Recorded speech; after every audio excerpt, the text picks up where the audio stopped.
ముందుగల్లా మనతోలి వెలుగు ప్రేక్షకులందరికీ నమస్తే. పేపర్ల గింత పెద్దగా ఇచ్చిండి అలా ఒక గింత చెప్పే ఉపాయం చేస్తా, మీరు కూడా అయినా ప్రయత్నం చేయండి. నిరసిస్తున్న పశు సంపద. మరి ఏం చేస్తుంది పశు సంపద నిరసించకుంటే? అభివృద్ధి చెందుతుందా? ఏడికెళ్ళి అభివృద్ధి చేస్తా చెప్పు. అసలుకి ఈ పశువులకు సంబంధించిన శాఖ ఎవరి చేతులు ఉంది? ప్రస్తుతానికి అయితే ఇప్పుడు తెలంగాణలో రేవంత్ రెడ్డి చేతులు ఉంది. గతంలో చేతులు ఉండే తలసాని సీనన్న చేతులు ఉండే. తలసాని సీనన్ననే మోతవారు అంటే తలసాని సీనన్న కింద ఉన్న ఆఫీసర్లు ఇంకా పెద్ద మోతవారులు. ఎవరికి దొరికిన కాళ్ళు దోసుకూరు పత్తలే కూడా వీకిరు. అవునా కాదా? మళ్ళీ ఏమనంటే పైకి ఏం చెప్పారంటే 10 ఏళ్ళు మేము బర్రెలు ఇచ్చినాము, గొర్రెలు ఇచ్చినాము, ఆవులు ఇచ్చినాము, పసులు ఇచ్చినాము అని చెప్పారు. మీరు నాశనం అయిపోను. ఎవరికి ఇచ్చిర్రా నాయన మీరు పసులు, బర్రెలు, గొర్రెలు? ఏ రకంగా తగ్గినాయో పేపర్ లిస్టులు ఇచ్చిర్రు. అది చదివే ప్రయత్నం చేస్తే ఎక్కువసేపు ఏం చెప్పను, జర్ర వైపుగా తోటి. ఆవుల ముచ్చట చెప్తా. ఫస్ట్ సూర్యాపేట జిల్లాలో అంట 62.65% ఆవులు తగ్గినాయి అంట. సంగారెడ్డి జిల్లాలో 50% తగ్గినాయి. మెదక్లో 45% తగ్గినాయి. మహబూబాబాద్లో 43% ఆవులు తగ్గినాయి. ఆవులు అయిపోయినాక ఇంకేం వస్తాయి? బర్రెలు. బర్రెల ముచ్చటకు వస్తే సంగారెడ్డిలో 46% బర్రెలు తగ్గినాయి. కామారెడ్డిలో 45% తగ్గినాయి. మెదక్లో 45% తగ్గినాయి. ఆ తర్వాత బర్రెలు అయిపోయినాక మిగిలింది గొర్రెలు. గొర్రెల ముచ్చట వస్తారు కల్లా మేడ్చల్ మల్కాజ్గిరిలో 60% గొర్రెలు తగ్గినాయి అంట. మరి ఎక్కడ పోయినారు ఈ గొర్రెలు? పాడైపోను. గొర్రెల పథకం ప్రతి ఒక్క రైతుకు గొర్రెలు ఇస్తున్నాము, బర్రెలు ఇస్తున్నాం అంటే ఏం చేసిరి? వీటిని అన్నింటినీ ఇచ్చి రాలేకపోతే లెక్కలు రాసి పైసలు దొబ్బిరా. ఇప్పుడు 50 గొర్రెలు ఇస్తే సరే, ఒక 7 పిల్లలు పెట్టుకుంటే ఇంకొక వచ్చే 7 పిల్లలు పెట్టాలి కదా. మరి మరి పాడైపోను. ఎక్కడ పోయినాయి? లేవు.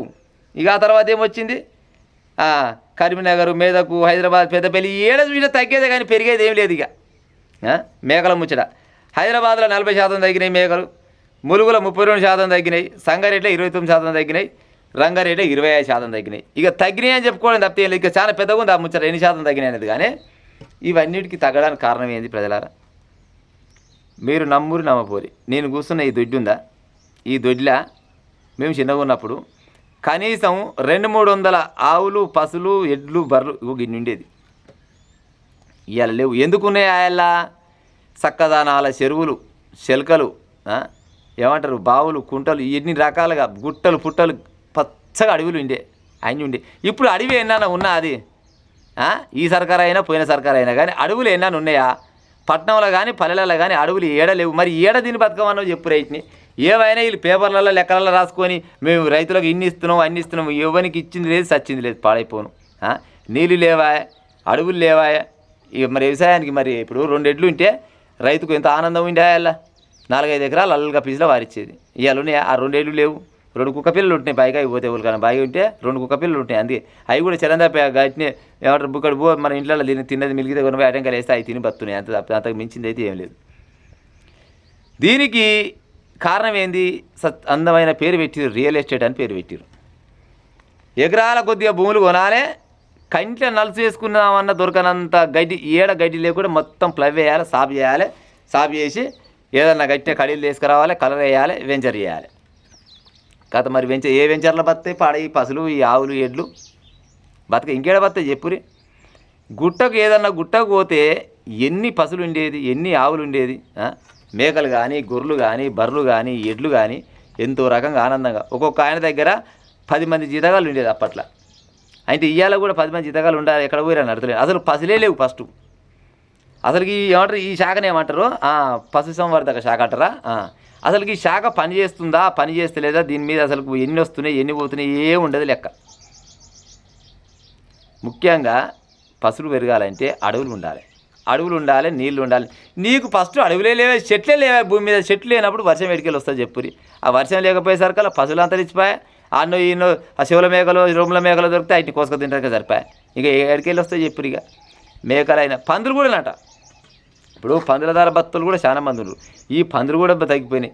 2019లో ఉన్నన్ని పసులు అవి ఏవైనా కానీ మూగజీవాలు ఏవైనా కానీ 2019లో ఉన్నన్ని ఇవాళ లేనలేమట. ఒక్కొక్క బర్రెలకు కానీ, గొర్రెలకు కానీ, మేకలకు కానీ సంబంధించినవి లక్షల కోట్లలోనే తగ్గిపోయినాయి అంట. పెరిగేది ఏమి లేదు. ఇక మళ్ళీ పైగా ఏం చెప్పారు కేసీఆర్ ప్రభుత్వం గతంలో? మా తెలంగాణ నుంచే వివిధ దేశాలకు మాంసాన్ని ఎగుమతి చేసేటట్టు చేస్తాం మేము. ఎన్ని గొర్రెలు ఎన్ని బర్రెలు ఎవరికి ఇచ్చిర్రు ఏం చేసిర్రు మీ గొర్రెలు ఎక్కడ వాయే బర్రెలు ఎక్కడ వాయే ఎవరికి ఇచ్చిర్రు చెప్పురి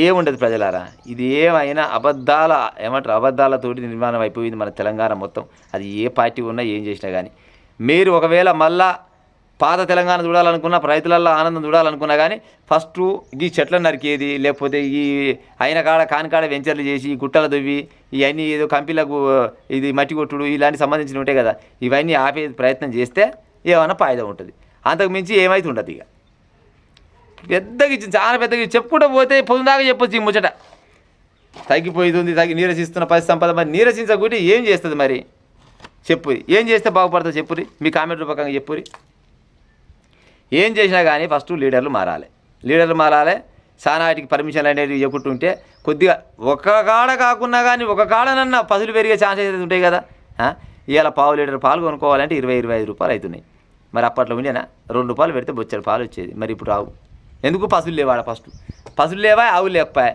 ఏవి లేవు ఏమైనా ఉంటే ఉన్న కాడికి ఎన్నో కొన్ని ఉంటే కొనుక్కున్నాక సరిపోయా నువ్వు గసవంటి ముచ్చట ఇచ్చి ప్రజలు ఉంటా మరి